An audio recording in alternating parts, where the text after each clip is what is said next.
নমস্কার, আজকের ভিডিওটা শুরু করছি ইট ইন্ট্রোডাক্টরি ইট নিয়ে।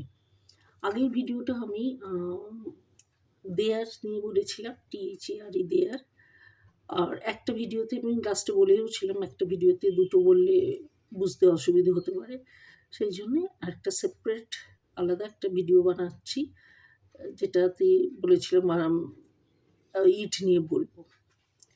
তো এই ভিডিওতে আমি ইট নিয়ে ইন্ট্রোডাক্টরি ইট নিয়ে আজকে আমার বক্তব্য রাখবো এবং এক্সাম্পল দিয়ে এবং বাংলাতেও তার ট্রান্সলেট করে দেব। সেই এক্সাম্পলগুলো দিয়ে আমি বোঝাবার চেষ্টা করব। সো ইট কিছু সেন্টেন্স আমি বলবো, তার বাংলাটাও আমি বলে দেব, কীভাবে ইটটা সেন্টেন্সে বিগিনিংয়ে ইউজ হচ্ছে এবং সেইটা কীভাবে, তারপরে ভার্বটা কীভাবে আসছে, তো সব কিছুই বলে দেব। So it may rain today, আজ বৃষ্টি হতে পারে। ইট ইজ রেইনিং নাও, এখন বৃষ্টি পড়ছে। It will be a good day for you, আজকের দিনটি তোমার পক্ষে শুভ হবে। ইট ইজ 8 o'clock নাও, এখন 8টা।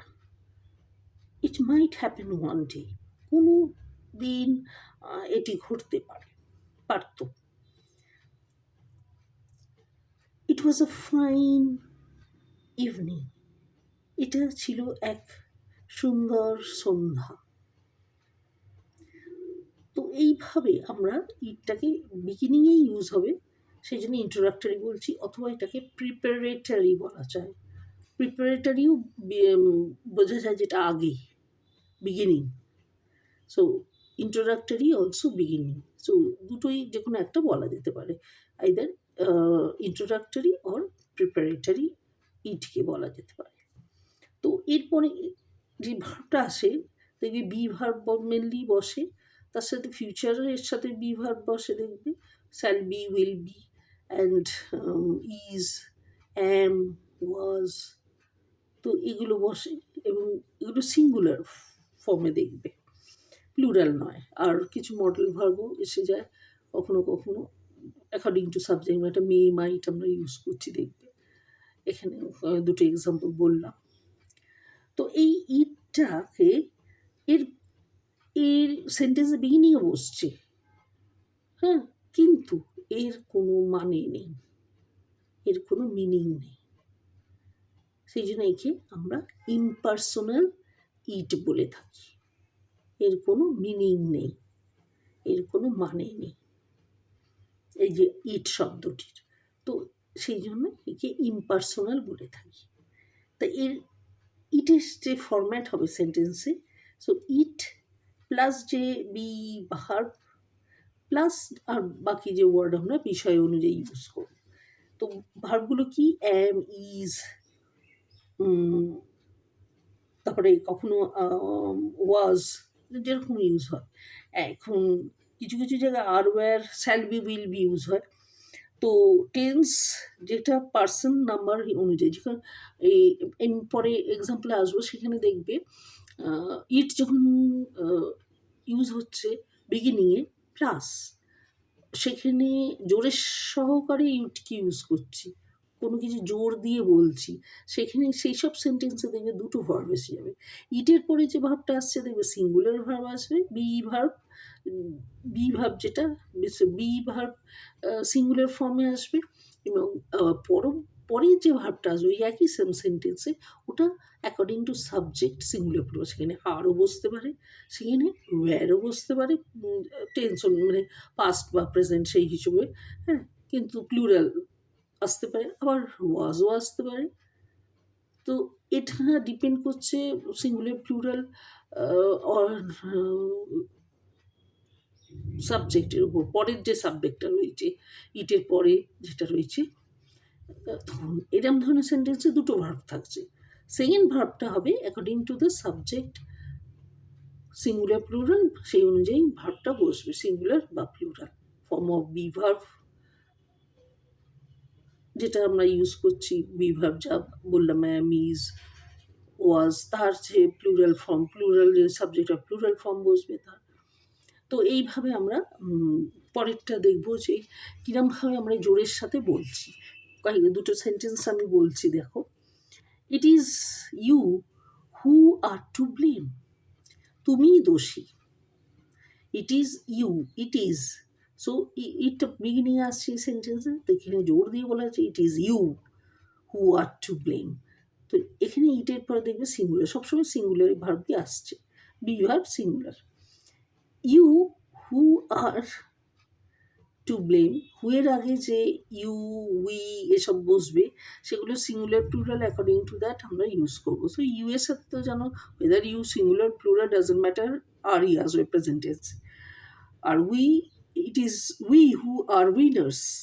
Next sentence, it is we who are winners. So we plural, so প্রেজেন্টেন্সে আর ইউজ হলো এখানে। সো আমরাই জয়ী। It is we who are winners, আমরাই জয়ী। তাহলে হুয়ের আগে বা পূর্বে ইউ বা উই অনুযায়ী ভার্বের টেন্স মানে সিঙ্গুলার প্লুরাল ইউজ হলো। তো এখানে যেহেতু ইউ, ইউ এর সাথে আরই বসে প্লুরাল ভার্ব, আর উই তো প্লুরাল, সেই জন্য প্লুরাল এলো। তো এটা বোঝা গেল। তো ইট আগের দিনে দেয়ার দিয়েও আমি বুঝিয়ে দিয়েছিলাম, তো সেই ভিডিওটাও আপনারা দেখবেন যারা গ্রামারের একটু ডেপথে যেতে চান। জাস্ট চ্যাপ্টার ব্রাউজ করে পড়ে নিলেন তা নয়, মানে এক একটা শব্দ এগুলো আমরা অত খুঁটিয়ে দেখি না, তো আমরা ইট ইউজ করছি বা এগুলো সব গ্রামার বইয়েতেও দেখবেন পাবেন না সেইভাবে। এই ভার্ব, নাউন এসব চ্যাপ্টার থাকে, কিন্তু এত ডিটেলে গিয়ে থাকে না। তো এগুলো তো আমাদের জানতে হবে, কেন ইটটা বিগিনিংয়ে ইউজ হচ্ছে, ইটের কী কাজ, দেয়ার কেন ইউজ হচ্ছে। ঠিক আমরা জানি বা হয়তো গ্রামার বই বুকসে সব আছে, আমরা পড়েছি যে টিএইচইআই এর দেয়ার লিভিংয়ের এতে ইউজ হচ্ছে, আর টিএইচইআর এর দেয়ারকে আমরা অ্যাডভার্ব হিসেবে, জায়গা হিসেবে ইউজ করি, প্লেস হিসেবে, সেইভাবে আমরা অর্থ। কিন্তু কেন এটা বিগিনিংয়ে আসছে, ইন্ট্রোডাক্টরি হিসেবে ইউজ হচ্ছে যখন, সে তার যে কীভাবে হচ্ছে সেইগুলো সব জায়গায় ওগুলো থাকে না। তো এইভাবে এক্সপ্লেন করতো। আমি এই ধরনের ভিডিও, মানে নাউন ভার্ব এ তো কমন ব্যাপার, এগুলো তো সবাই জানো, পড়ে আসছো। তো এগুলো জন্য আমি তো available everywhere, you can study. But আমি এইসব শব্দ, এইসব জিনিসগুলোকে একটু হাইলাইট করতে চাই, কারণ এগুলো জানা উচিত আমি মনে করি। সবাই যারা ল্যাঙ্গুয়েজটা পড়ছেন ইংলিশ, সেই বাংলার মাধ্যম দিয়েই পড়ুক ইংলিশ, বা ইংলিশ দিয়ে ইংলিশ পড়ুক, তো সেটা আমরা সেইভাবে আমরা মানে এটা জানার দরকার কেন কেন এটা হচ্ছে। কারণ এই যে প্রিপোজিশন সবাই ইন ইউজ করছে, সেই ইনের অ্যাট ইউজ করছে, অ্যাবাউট ইউজ করছে, এগেনস্ট ইউজ করছে। তো এগুলোর যেরকম আলাদা আলাদা ইউসেজেস আছে, সে ইন কেন কোথায় কীভাবে ইউজ হচ্ছে, অ্যাট কেন কোথায় কীভাবে ইউজ হচ্ছে, এত ডিটেলে আজকাল সবাই যেতে চায় না, খুব সংক্ষেপে গ্রামার পড়ে চলে যায়, যদিও বিভিন্ন বইয়েতেও থাকলেও তারা দেখে না। তো আমি এই জন্য ছোটো ছোটো ভিডিও করে এগুলোকে ভাবছি হাইলাইট করার চেষ্টা করছি, যাতে এর মাধ্যমে সবাই একটু ভালোভাবে ল্যাঙ্গুয়েজ শিখতে গেলে শেখো ভালোভাবে। তো একটু একটু করে শিখে তাতে খুব একটা যে কিছু লাভ হয় না।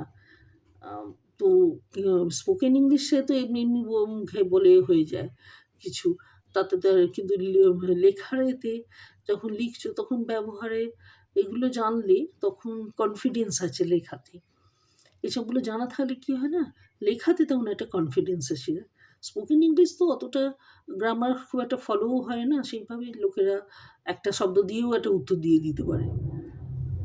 তো সেইখানে অতটা ল্যাঙ্গুয়েজের আমি বলছি না ডেপথে যাবার ব্যাপার, কিন্তু যখন কেউ ভালো ইংলিশ লিখতে চাইছো বা কারেক্ট ইংলিশ লিখতে চাইছো বা কনফিডেন্স আনতে চাইছো লেখাতে, রাইটিং ইংলিশে স্কিলটাকে এনহ্যান্স করার জন্য, এক্সকিউজ মি, সেখানে আমি মনে করি যে এই জিনিসগুলো ডিটেলে একটু জানার দরকার আছে, এগুলো একটু ডিটেলে জানার দরকার আছে, কারণ এগুলো না জানলে লেখা যে ইংলিশটা ওই লিখছি এরকম একটা ভাব এসে যাবে, মানে না জেনেও অনেক সময় অনেক কিছু ভুলও হয়ে যায়। যেরকম এটা জেনে ইটের পরে যে সিঙ্গুলার ভার্বটা আসছে, এটা তোমার মাথার মধ্যে যদি আমাদের থাকে, তাহলে আমরা কখনোই ইটের পর অন্য কিছু উল্টোপাল্টা ভার্ব আনবো না।